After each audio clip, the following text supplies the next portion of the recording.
Assalamualaikum warahmatullahi wabarakatuh. Alhamdulillah Rabbil Alamin, wassalatu wassalamu ala ashrafil anbiya wal mursalin wa ala alihi wa ashabihi ajma'in. Subhanaka la ilma lana illa ma 'allamtana innaka antal alimul hakim. Qala rabbi shrah li sadri wa yassir li amri wa akhlul 'uqdatam min lisani yafqahu qawli. Amma ba'd. Terima kasih kepada jawatan kuasa surau, muslimin dan muslimat, para ibu, para ayah, abang-abang dan kakak-kakak, teman-teman, dan juga tidak dilupakan Hajah Fadilah lah yang menghubungi saya baru pagi tadi. Tapi tidak mengapa, insya-Allah. Pertama-tamanya tuan-tuan dan puan-puan rahmati Allah sekalian, setinggi-tinggi kesyukuran kepada Allah Subhanahu wa taala kita panjatkan dalam ruangan tengah hari ini. Ruangan masa yang ada ini saya kira tidak sampai sejam. Kita duduk sebentar dengan angin aircon kita ni, selesa insya-Allah. Dalam ruangan kerja kita sibuk, kesibukan kita bekerja, kita cari sedikit ruang masa untuk kita berkongsi dalam sebuah majlis ilmu yang mana dikatakan oleh Nabi sebagai Rabbatul Jannah, iaitu taman-taman syurga. Bila sebut taman syurga ni tuan-tuan, pernah saya teringat satu kisah. Sewaktu Nabi Muhammad SAW ini sedang berkhutbah di sebuah masjid pada zaman Rasulullah ini, sedang Nabi khusyuk berkhutbah ni, tiba-tiba ada kanak-kanak yang sedang bermain di hadapan Nabi. Bukan bermain di belakang masjid, tapi di depan mimbar. Kita belum pernah tengok lagi. Depan mimbar Nabi berkhutbah ni, ada anak-anak kecil tengah main, berlari-lari sana sini, ke sana ke sini. Lalu ada sahabat ni yang orang macam kita lah. Kalau ada anak, diam sikit, tarik telinga kan, garang. Tapi apa kata Nabi bila ada sahabat yang buat macam itu? Nabi kata jangan, biarkan anak-anak ini bermain, kerana di antara rumahku sehinggalah ke mimbar ini, di antara rumahku ke mimbar ini ialah taman-taman syurga. Jadi biarkan kanak-kanak ini bermain dengan taman-taman tersebut. Itu kata Nabi, sebagai didikan sebenarnya tuan-tuan, untuk anak-anak ini biasa dengan masjid. Baik, sebagai ruangan tengah hari petang ni, insya-Allah tengah hari ini kita kongsikan dalam ruangan masa yang ada, ingin saya bawa sebagai tazkirah ringkas. Bila kita sebut tazkirah ni sebagai peringatan lah. Kadang-kadang benda yang kita dengar ni telah kita dengar sebelum pada ni, tapi kenapa kita dengar tazkirah ini? Sebenarnya sebagaimana Nabi sebut, sabda Rasulullah SAW, fadzakir fa inna dzikra tanfa'ul mu'min. Dan berilah peringatan, kerana peringatannya akan memberi manfaat kepada orang yang beriman kepada Allah dan Rasul, orang beriman kepada ajaran-ajaran Islam. Ad-dinun nasihah. Nabi kata agama itu sendiri ialah suatu nasihat. Qala Allah Ta'ala fi kitabil aziz, ba'da a'udzu billahi minasy syaithanir rajim, kuntum khayra ummatin ukhrijat lin-nas ta'muruna bil ma'ruf wa tanhauna 'anil munkar wa ulaika humul muflihun. Sadaqallahul azim. Tuan-tuan dan puan-puan muslimin dan muslimat dirahmati Allah sekalian, ayat yang saya bacakan sebentar tadi merupakan ayat yang selalu kita dengar. Sampai kadang-kadang kita kata ayat ni ayat cukup asas, ayat basic, ataupun ayat yang selalu kita dengar, khususnya kita umat Nabi Muhammad SAW. Jom kita tengok apa isi kandungan ayat ni yang sebenar-benarnya. Kadang-kadang bila kita lihat dan bila kita tengok ayat ni, kadang-kadang tak terlaksana lagi rupanya aku dengan ayat ni. Ayat kita dengar daripada kita kecil sampailah kita besar, daripada kita mula-mula keluar kenal dunia ini, sampailah kita dengan bekerja di yang pejabat sebegini besar ini, kadang-kadang kita tidak terlaksana lagi ayat-ayat ini tuan-tuan. Apa kata Allah? Kuntum khaira ummatin. Nabi kata, kamu ini ialah, kamu ini. Kita kadang-kadang tuan-tuan bila kita baca Quran ni, kita duk nampak orang lain. Ini yang kita kena ubah. Kita nampak, kaum ni lah. Oh, kaum Nabi Lut. Merdeka seksualiti. Oh, kaum Nabi Lut bukan kaum aku, bukan zaman aku. Baca ni, oh rasuah. Oh, dia ni rasuah, bukan aku. Oh, tak solat. Oh, dia ni tak solat, bukan aku. Cuba bila mana kita baca Quran, tuan-tuan. Kita baca Quran, buka saja Quran itu, kita rasa, oh semua ayat ni untuk aku.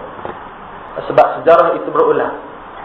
Ya, mereka yang cerdik ini ialah mereka yang melihat kepada sejarah-sejarah yang lampau. Kisah-kisah kaum terdahulu. Jadi kata Allah, kuntum khaira ummatin. Nabi kata, kamu ini ialah sebaik-baik ummah. Khaira ummatin. Sebaik-baik ni kita kira baik yang paling tinggi. Kalangan yang Allah jadikan umat manusia ini ada kaum Nabi, daripada kaum Nabi Adam sampailah kepada kaum Nabi Muhammad, iaitu kita pada hari ini. Kata Allah ialah sebaik-baik umat. Kuntum khaira ummatin ukhrijat linnas, yang dikeluarkan daripada kalangan umat manusia. Ramai umat manusia ini daripada zaman awal lagi diciptakan manusia, Nabi Adam alaihissalam, tutuk kita ni, sampailah kepada kita hari ini. Ukhrijat linnas khaira ummatin, dikeluarkan daripada kalangan umat yang terbaik, daripada kalangan seluruh umat manusia. Jadi apa kata Allah? Bila sebut umat yang terbaik ini yang kita kena tengok. Kita boleh kata umat yang terbaik ini dengan sekadar Allah kata, oh anugerah itu terbaik, alhamdulillah aku yang paling baik. Bukan. Alhamdulillah aku yang paling terbaik. Kata Allah, bila sebut khairul ummatin, Allah letakkan dua prasyarat. Dua syarat. Yang pertama, yang kita selalu dengar, ta'muruna bil ma'ruf, mengajak, menyeru, menyuruh, memujuk, menasihati, apa lagi, menganjurkan. Ma'ruf, iaitu apa itu ma'ruf? Kebaikan. Ta'muruna bil ma'ruf, mengajak kepada perkara-perkara yang baik. Bila sebut soal kebaikan ini, saya ingat hadis Rasulullah SAW. Apa kata Nabi? Ud'u ila sabili rabbika bil hikmati wal mau'izatil hasanah. Dua benda juga Nabi sebut sebagai ud'u. Ud'u ni tuan-tuan, kita boleh kata sebagai ud'u, seru, da'i.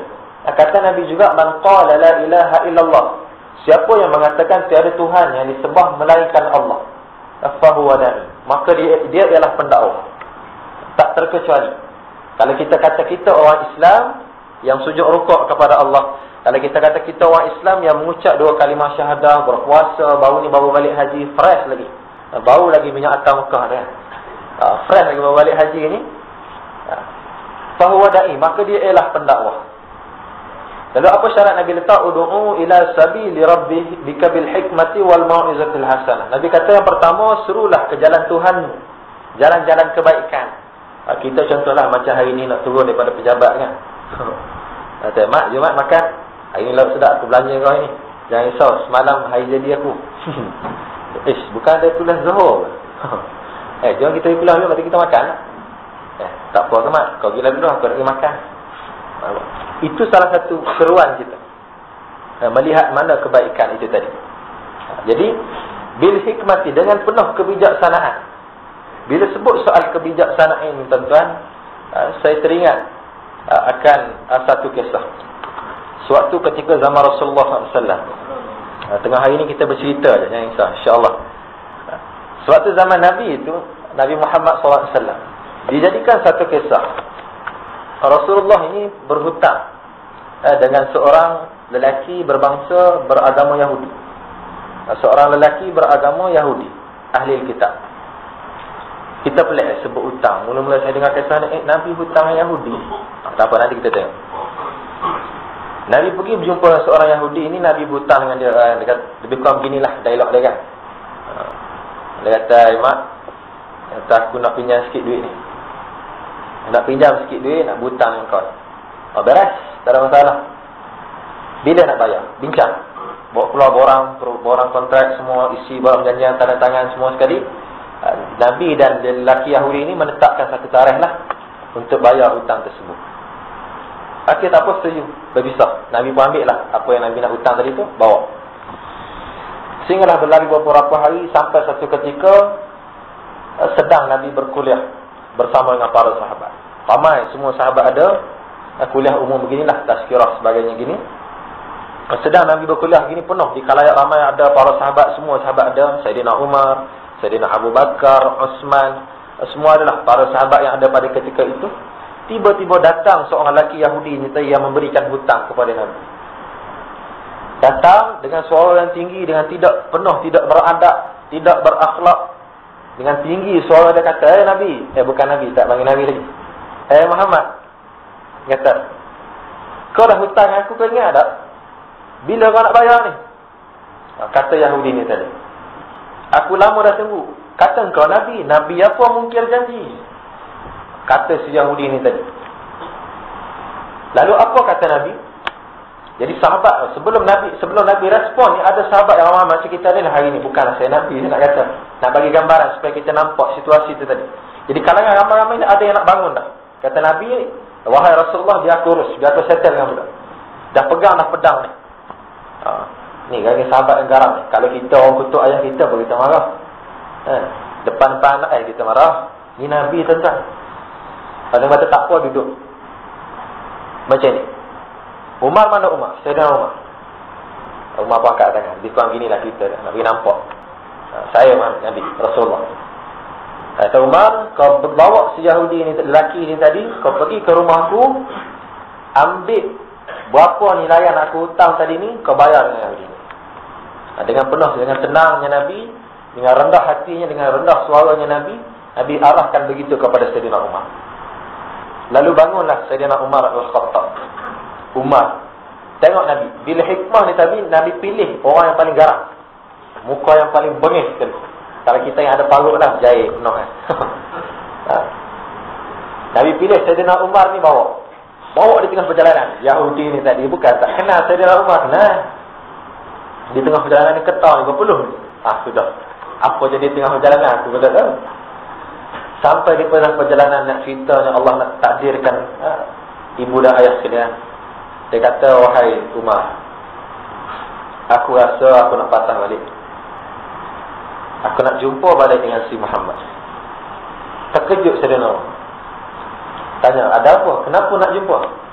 Kenapa nak patah balik? Aku nak bagi duit kau ni. Dia kata, aku ni seorang yang mengamat. Aku yang baca kitab-kitab aku. Aku ni ahli kitab. Dalam kitab aku menulis, Nabi yang terakhir, utusan Allah yang terakhir ini, untuk akhir zaman ini, untuk umat akhir zaman ini, dia seorang yang sifat kesabaran dia mendahului kemarahan dia. Dia cukup sabar. Jadi aku tengok sewaktu aku tengking Nabi, "Hei Muhammad, bila kau nak bayar hutang aku ni?" Muhammad dengan penuh tenang, muka pun tak berubah, tenang hati dia. Panggil Sayyidina Umar bangun, bawa sahabat, bawa aku untuk bayar hutang kau, hutang Nabi Muhammad. Lalu kata, aku tertarik dan aku yakin inilah sebenarnya utusan Allah Subhanahu Wa Taala.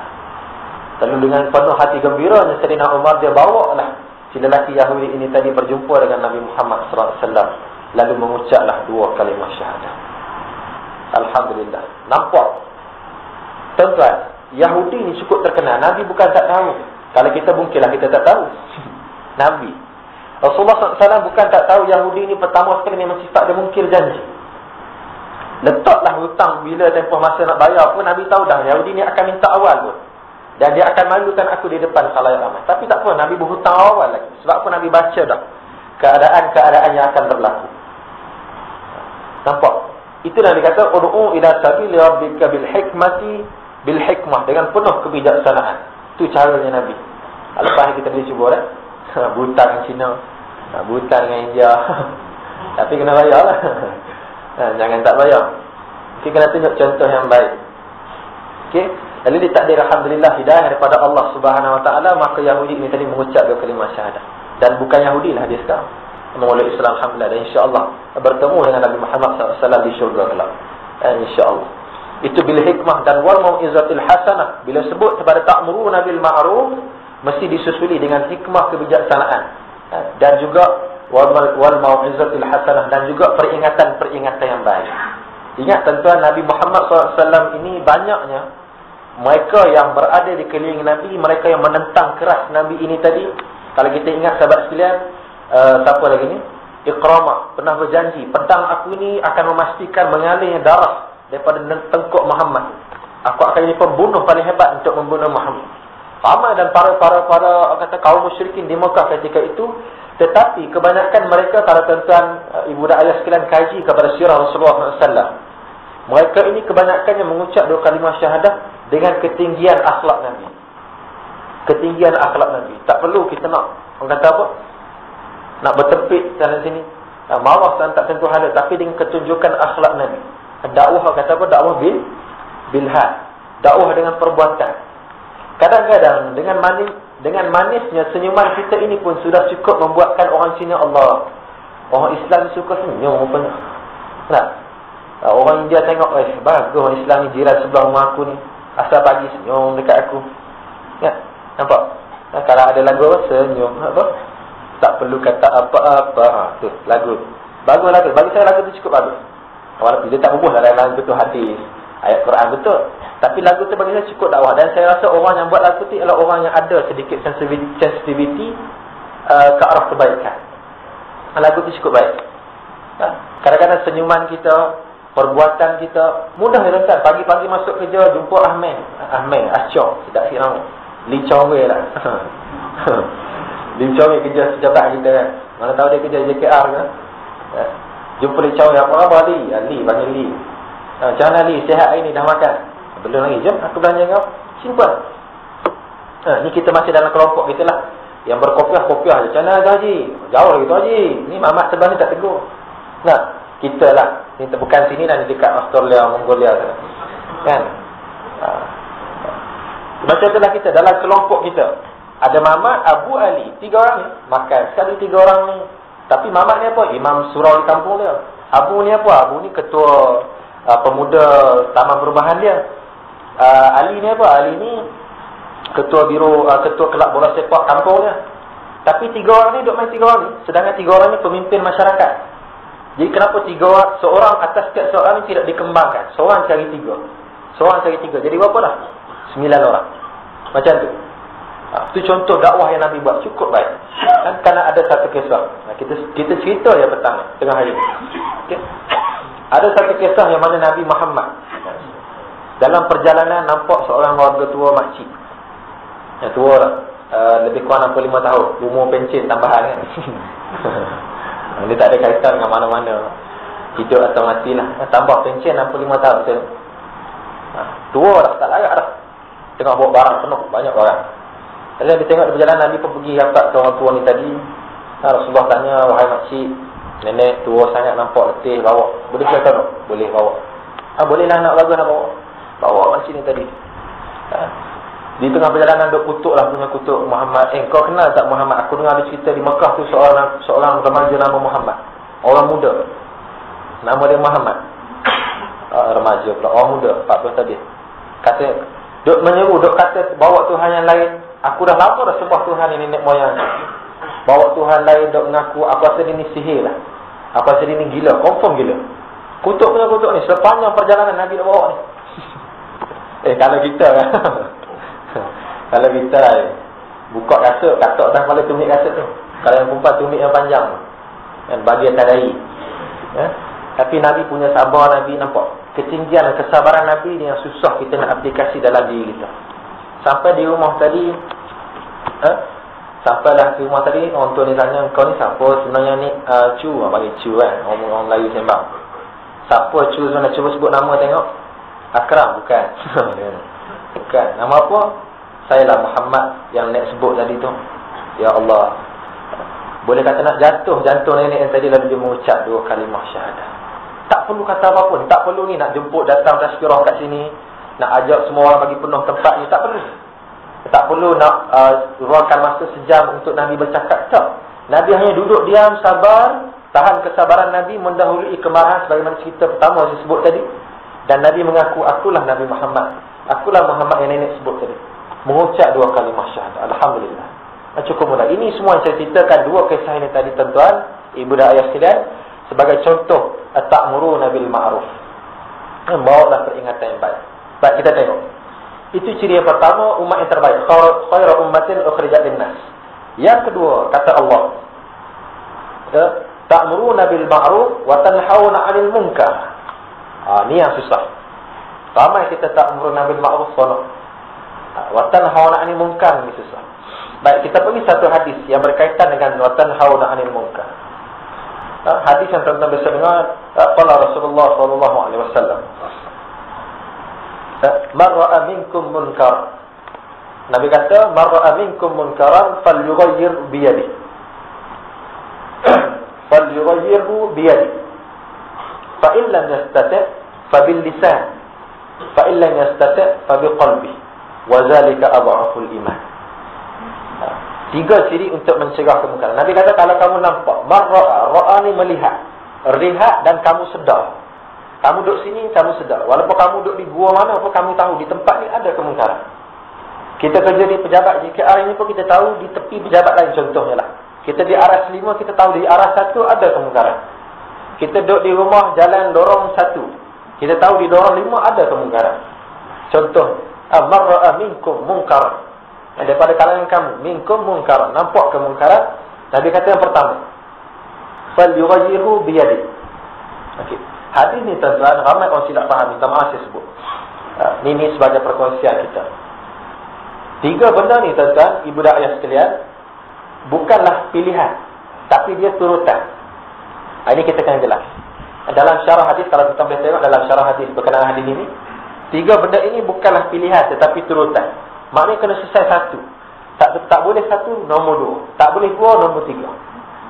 Satu dulu, Nabi kata, falyughayyirhu bi yadihi.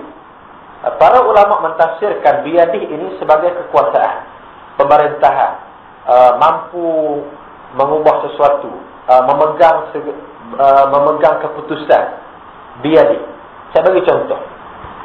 Ya, kalau kita, mana kekuasaan ni, orang yang boleh menggubal undang-undang, orang yang boleh menetapkan akta. Sebagai contoh, kalau kita lah di taman perumahan kita kan, KL kena sebut taman perumahan lah. Kalau saya kampung di Baling tu, ketua kampung kan, taman perumahan kita, taman perumahan apa nak bagi contoh, apa-apalah, taman perumahan nangka busuk kan.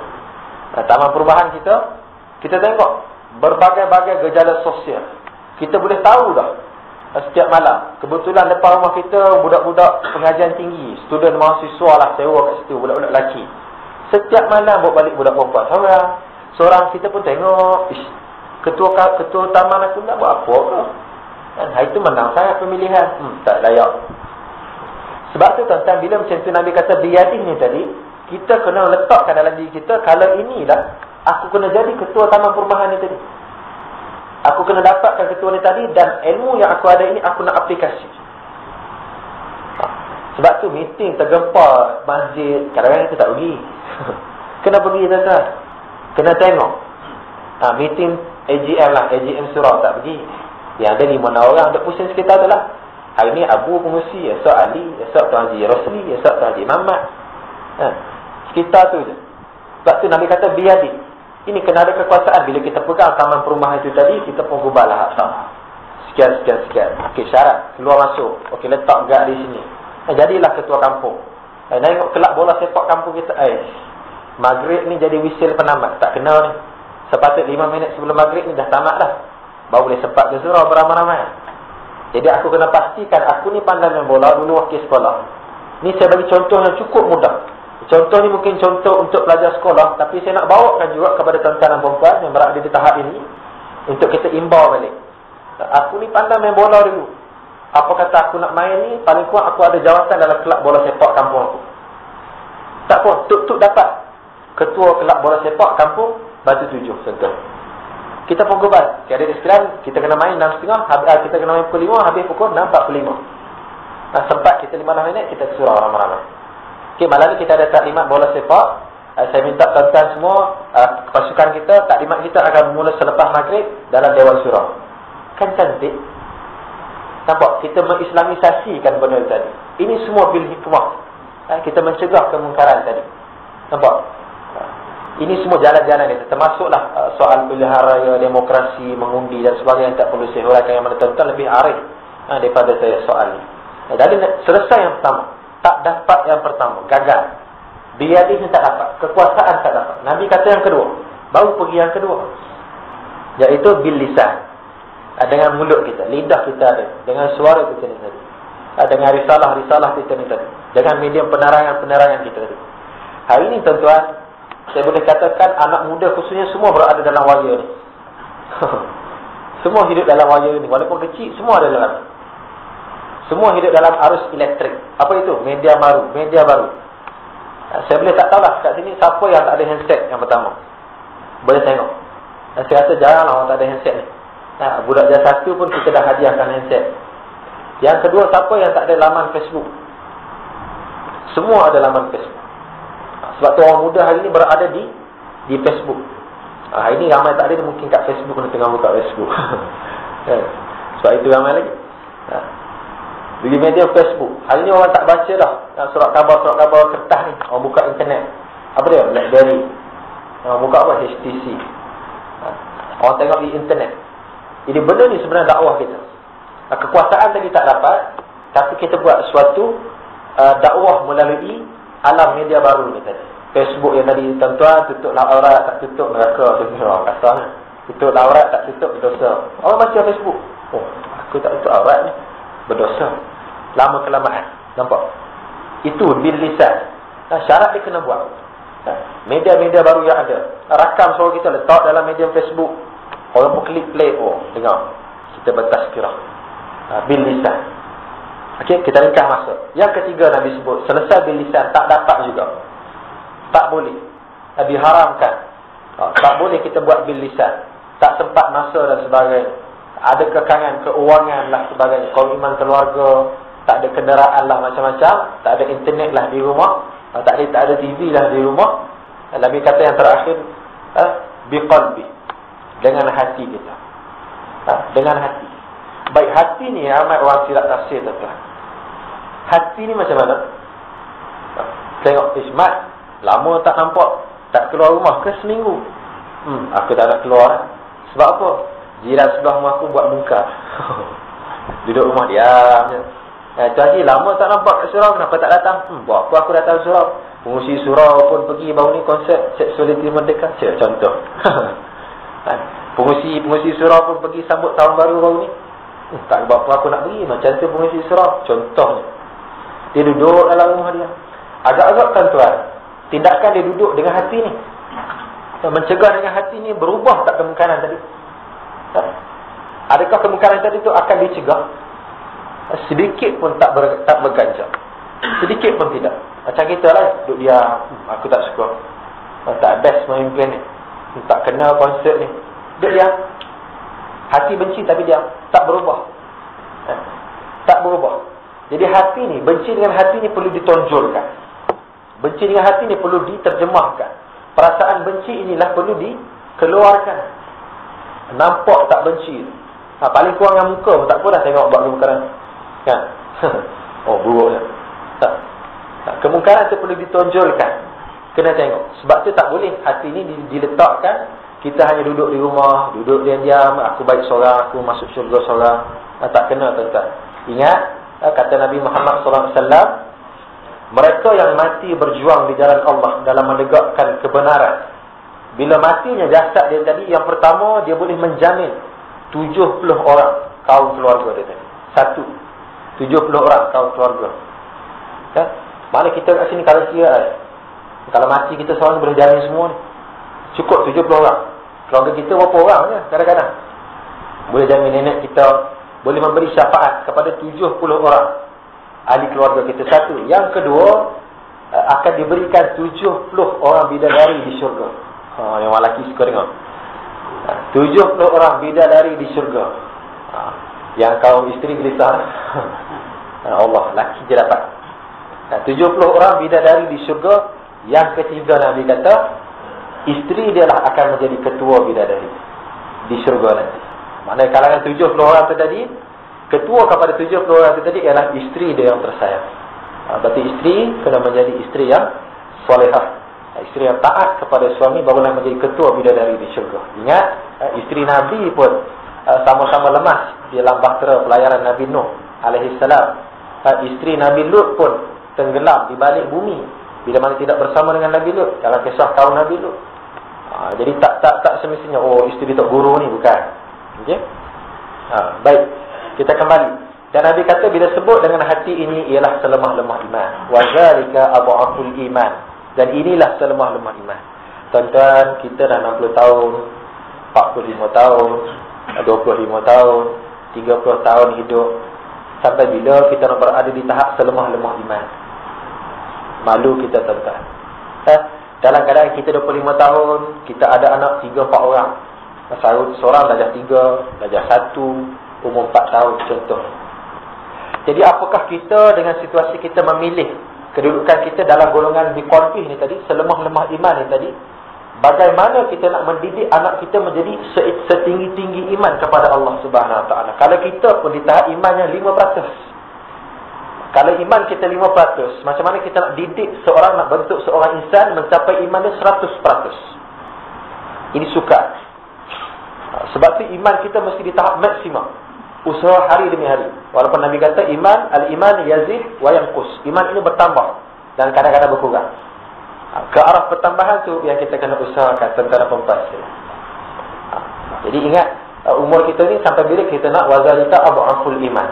Ini dalam perkara wa tanhauna 'anil munkar, mencegah kemungkaran ini tadi. Jadi kita kena usahakan. Bila sebut soal munkar, baik saya nak buat satu kisah. Okey, kisah ni yang berlaku di kota Baghdad. Kota Baghdad ini ada seorang lelaki. Seorang lelaki ni kita habis pukul apa tadi? Habis pukul? Belum. Masih ada sikit lagi. Baik, ada seorang lelaki yang tinggal di luar kota Baghdad.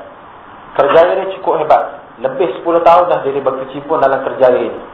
Dia buka sebuah syarikat merompak. Kerja dia merompak je. Lebih 10 tahun dah kerjaya dia merompak. Satu hari dia nak tukar angin, dia pergi ke sebuah kota Baghdad. Dan di suatu malam, berjalanlah dia, jalan di kota Baghdad tu tadi, jumpa satu rumah. Sampailah dia ke sebuah rumah. Sampai di situ dia kata, cantik, rumah ni line clear. Duduk sekejap 10 minit, tak bunyi suara. Kalau orang Kelantan kata tak ketek pun. Bedak, bedak, tak bunyi. Nyak kata, nah rumah ni. Okay, line clear ni, kena masuk. Dia pun tolaklah pintu tadi. Tolak pintu, terbuka.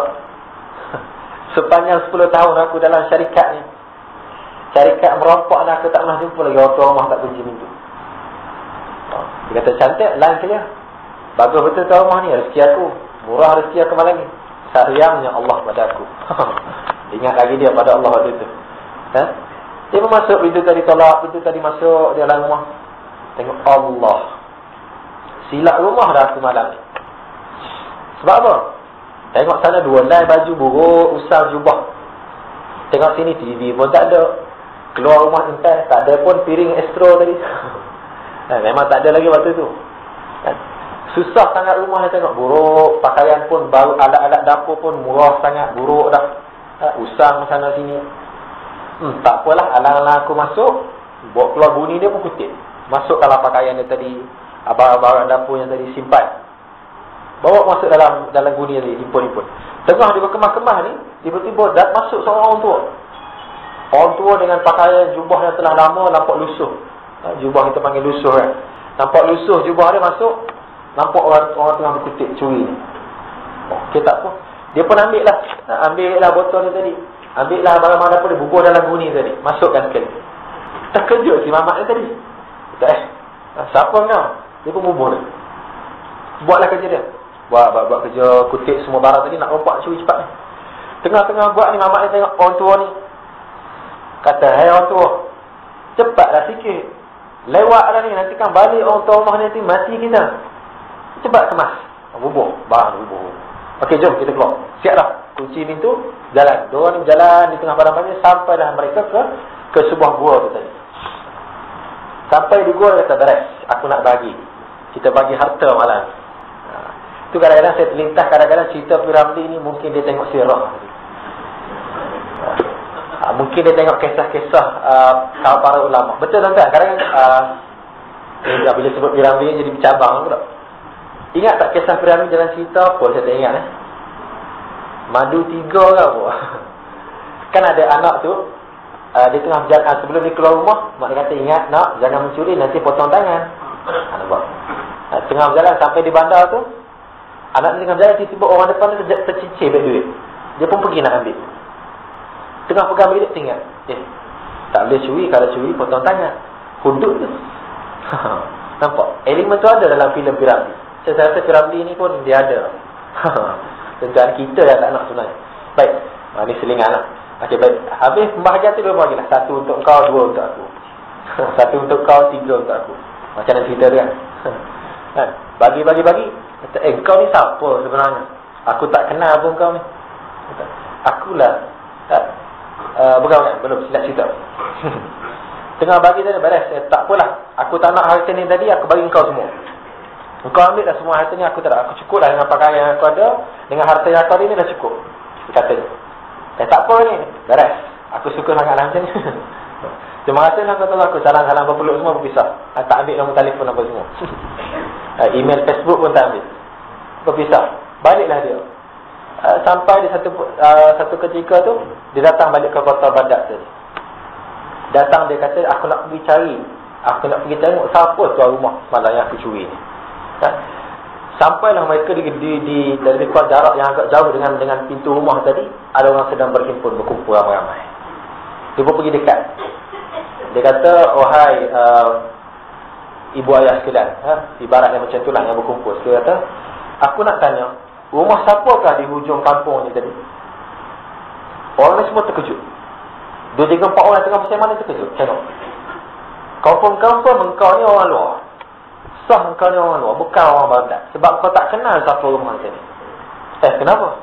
Rumah siapa ni? Kalau kau nak tahu, inilah rumah ulama besar di kota Baghdad ini, Syekh Tahir Al-Baghdadi. Syekh Tahir Al-Baghdadi, seorang ulama yang cukup hebat.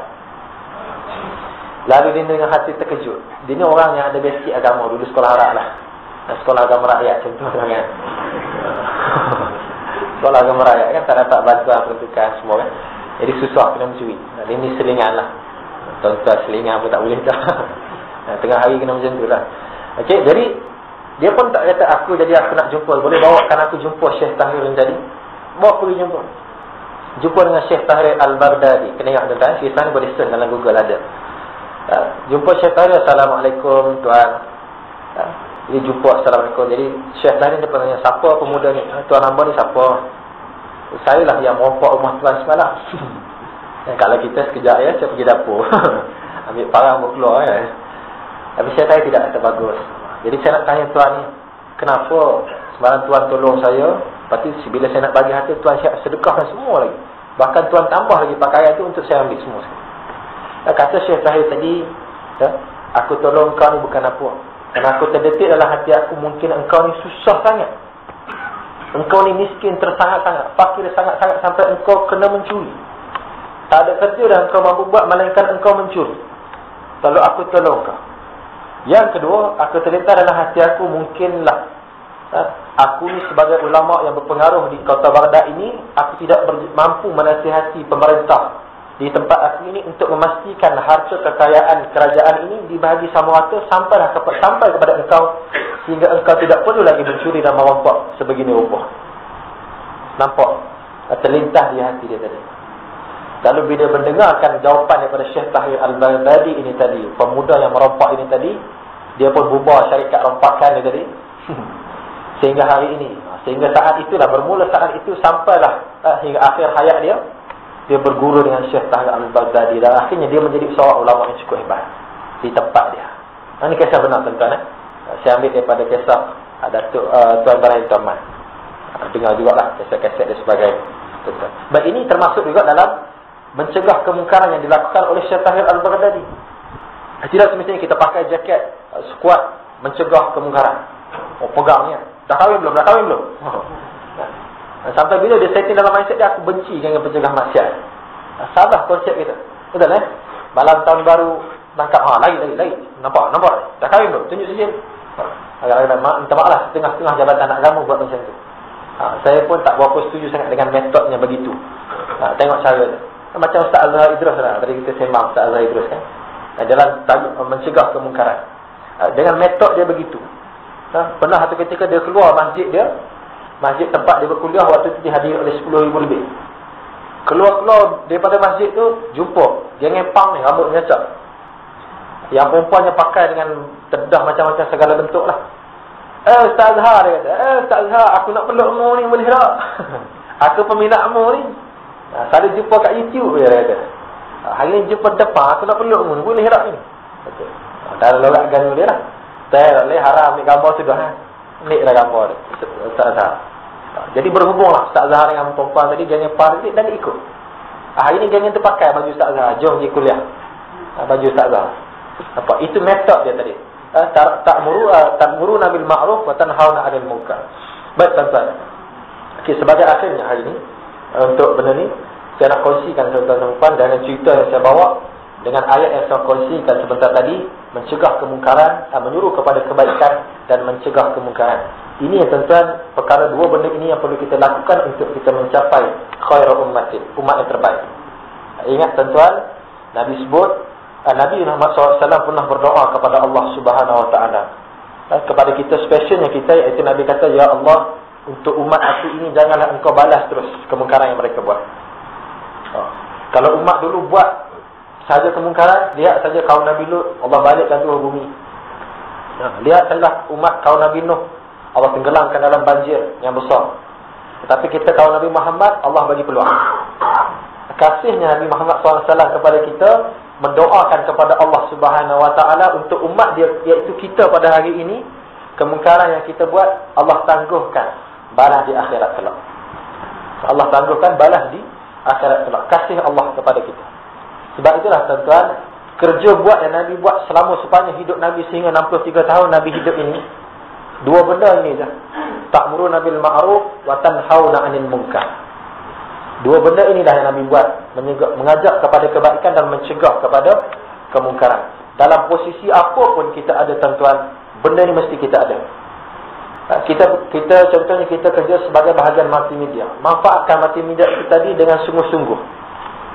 Dengan penuh terbaik, dengan cara yang terbaik. Ukhrijat linnas ta'muruna bil ma'ruf kuntum khairu ummatin. Yang terbaik. Buat kerja-kerja yang terbaik. Minta maaf saya sebut tuan-tuan, kenapa sehingga hari ini kalau antara syarikat buat rumah lah contoh. Kalau kita kadang-kadang kita pilih Cina daripada Melayu. Kan? Kita pilih orang Cina daripada orang Melayu. Sebab apa? Cina ni kemas. Melayu ni tak kemas, buat kerja. Jadi bila kita nak buat benda tu, bila nak buat perubahan. Melayu di Malaysia ni, Melayu sinonimnya Islam lah. Walaupun bukan itu prasyarat dia. Ramai Melayu yang Kristian, makin bertambah hari demi hari tuan-tuan. Kena ingat. Kitab Bible yang dimelayukan makin banyak hari ni tuan-tuan. Ingat, dalam keselesaan kita makin ramai Melayu yang sebenarnya Kristian. Makin ramai perempuan yang sedang bertudung labuh, bila serak-serak dalam kain tudung dia, lambang salib. Ini gejala yang berlaku di IPTA dan APTS pada hari ini. Sedang berlaku tuan-tuan, gejala murtad ini tadi. Itu benda ni lah yang sebenarnya kita kena selesaikan dengan dua benda. Ta'muruna bil ma'ruf wa tanhauna 'anil munkar. Mulakan dengan diri kita. Aslih nafsak, kata Nabi, wadu'u ghairah. Mulakan dengan diri kita. Aslih nafsak. Aslih ni soleh. Soleh jadikan diri kita muslih. Orang yang memperbaik, iaitu baikkan diri kita. Kemudian wadu'u ghairah. Ajak orang lain. Ajak orang lain. Dalam masa yang sama, ingat kata Nabi, balighu anni walau ayah. Sampaikan daripada aku walaupun satu ayat. Tidak sebenarnya kita dah jadi tok guru. Dah bawa serban sebako besar ni, jubah pun dah lama mahal beli kat Mekah ni, baru nak berdakwah. Bukan. Tak ada masalah. Kita ketua jabatan di JKR ni contoh. Tak ada masalah. Kita tahu satu benda. Tahu satu je bahawa solatlah di awal waktu. Tak ada masalah.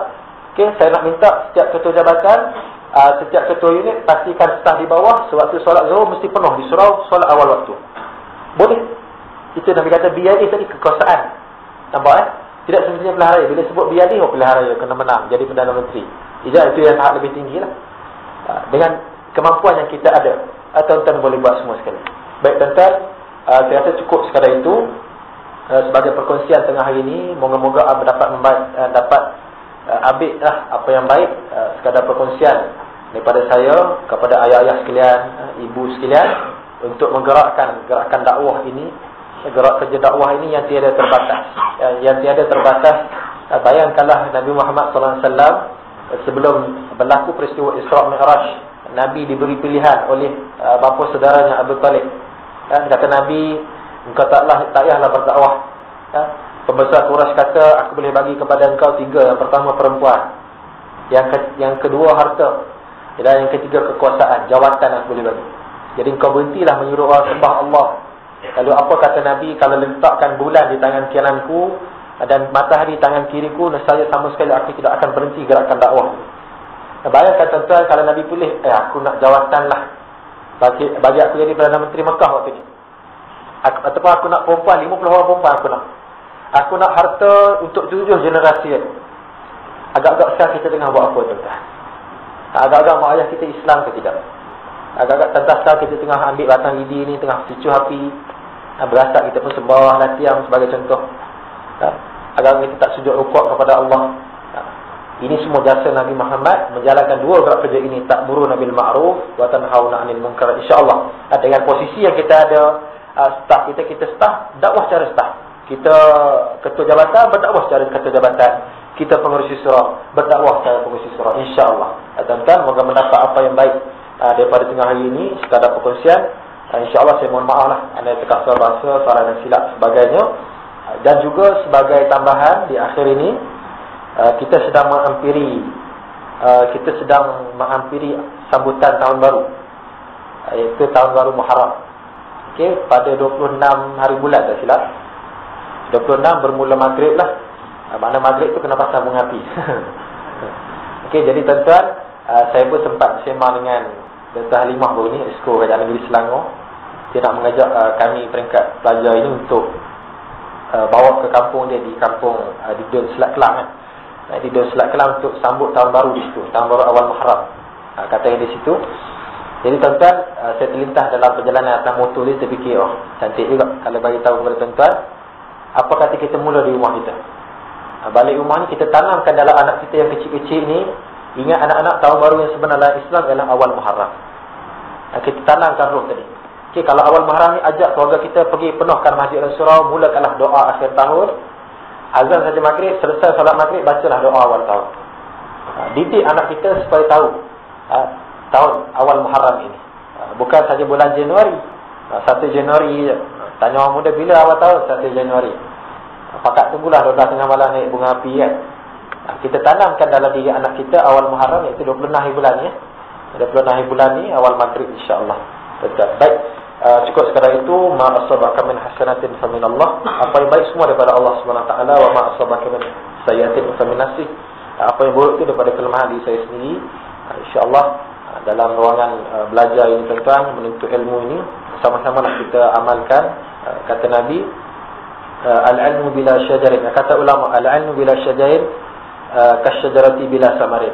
Ilmu yang tidak bermanfaat ibarat pohon yang tidak berbuah, tak ada manfaat, tak boleh memberi manfaat kepada orang lain. Jadi insya-Allah sedikit yang kita dapat dalam ruangan tengah hari ini, kita amalkan, insya-Allah kita sampaikanlah kepada kawan-kawan kita yang mungkin tidak berkelapangan untuk hadir pada tengah hari ini, dan juga mungkin kawan keluarga kita yang berada di rumah dan sebagainya. A'udzubillahi minasyaitonirrajim. Bismillahirrahmanirrahim. Alhamdulillahirabbil alamin, wassalatu wassalamu ala asyrafil anbiya'i wal mursalin wa ala alihi wa ashabihi ajma'in. Allahumma ighfir lana dhunubana wa liwalidina warhamhuma kama rabbayana shaghira, wa li jami'il muslimina wal muslimat wa lil mu'minina wal mu'minat al ahya'i minhum wal amwat rahmatika ya arhamar rahimin. Rabbi shrah lana sudurana wa yassir lana umurana. Allahumma faqqihna fid din wa 'allimna at-ta'wil. Allahumma faqqihna fid din wa 'allimna at-ta'wil. Ya Allah, ya Tuhan kami, Kau ampunilah dosa kami ya Allah. Kau ampunilah dosa kami ya Allah. Kau ampunilah dosa kami ya Allah. Kau ampunilah dosa kedua ibu bapa kami ya Allah. Kau ampunilah dosa kedua ibu bapa kami ya Allah. Kau ampunilah dosa kaum keluarga kami ya Allah. Ya Allah Tuhan kami, Kau bukakanlah pintu hati kami ya Allah, agar segala kerja buat kami ikhlas hanya semata-mata kerana-Mu ya Allah. Ya Allah Tuhan kami, Kau jadikanlah kami ibu dan ayah. Kau jadikanlah kami abang dan kakak yang mampu mendidik kaum keluarga kami ya Allah, berlandaskan ajaran Islam ya Allah. Ya Allah Tuhan kami, kuatkanlah iman kami ya Allah, teguhkanlah pendirian kami ya Allah.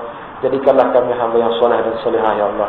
Rabbana hab lana min azwajina وذرياتنا قرة أعين واجعلنا للمتقين إماما ربنا آتنا في الدنيا حسنة وفي الآخرة حسنة وقنا عذاب النار سبحان ربك رب العزة عما يصفون وسلام على المرسلين والحمد لله رب العالمين.